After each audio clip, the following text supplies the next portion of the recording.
عوام نے الیکشن میں حصہ لیا ہے۔ عوام اب مزید سیاسی عدم استحکام نہیں چاہتی۔ انہوں نے کہا کہ عوام بار بار آپ کو یہ میسج دے رہی ہے، ہم سیاستدانوں کو میسج دے رہی ہے کہ آپ سب اکٹھے مل کر بیٹھیں اور اکٹھے مل کر ہمارے مسائل کو حل کریں۔ بیورو چیف اسلام آباد عدیل وڑائے جس وقت ہمارے ساتھ موجود ہیں۔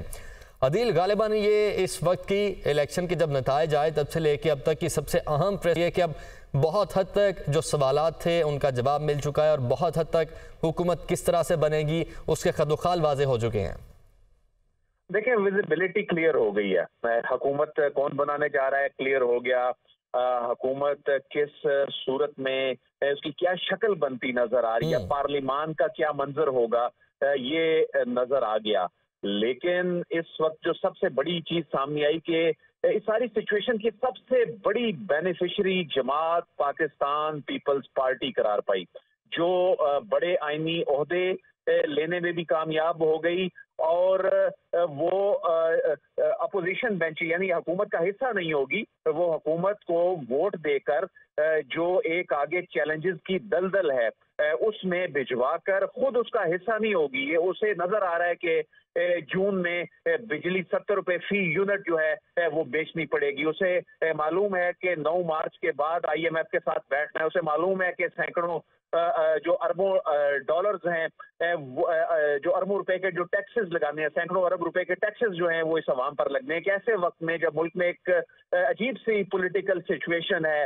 جب ملک کی سیاسی جماعتیں، ان کا جو ووٹر ہے بڑا متحرک ہے، ایک شور شرابے والی پارلیمان جو ہے وہ آگے ہو گئی۔ ایک ایسے وقت میں جب پاکستان مسلم لیگ نون جو کہ پی ڈی ایم حکومت جس نے پاکستان پیپلز پارٹی کے ساتھ مل کر بنائی، اور اس وقت کہا جاتا تھا کہ یہ ویک گورنمنٹ ہے، اور اس وقت نون لیگ خود کہا کرتی تھی کہ اس ویک گورنمنٹ کے ساتھ ہم بڑے فیصلے نہیں کر سکتے، ہم نے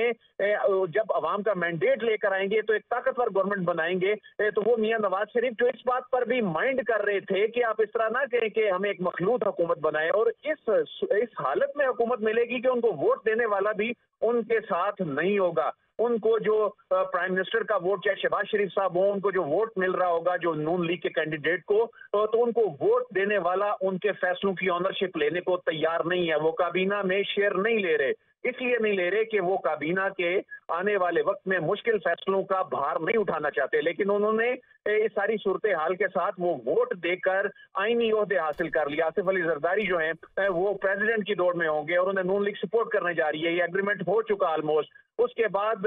جو اسپیکرشپ یا دیگر جو عہدے ہیں ان کے لیے جو چیئرمین سینٹ کی دوڑ ہے، اس میں پاکستان پیپلز پارٹی اس دوڑ میں شامل ہوتی دکھائی دے رہی ہے، اور وہ حکومت سازی کا حصہ ہے لیکن حکومت کا حصہ نہیں ہے۔ بہرحال اب آگے گورنمنٹ جو ہے ایک اس کی شکل جو ہے وہ کم از کم نظر آ گئی، اور اس کی اناؤنسمنٹ اس گورنمنٹ کو لیڈ کرنے والی جماعت کی بجائے، اگرچہ وکٹری سپیچ میں وہ ایسا انڈیا تو دے چکے، لیکن جو اس کی اصل شکل ہے وہ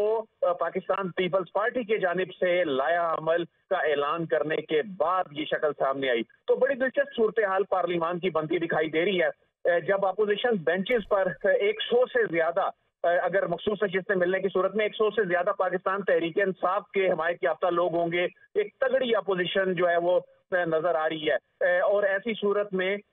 پاکستان پیپلز پارٹی اونرشپ نہیں لے رہی ہوگی، اپنے اتحادی کے ساتھ کھڑی نہیں ہوگی، بلکہ وہ اتحادی صرف اس حد تک ہوگی کہ وہ انہیں ووٹ دے کر خاموشی سے پارلیمان میں بیٹھ جائے گی، اور پھر ان ایشوز پر اسے آسانی سے سیاست کرنے میں، عوامی ایشوز پہ بولنے کا موقع بھی ملے گا۔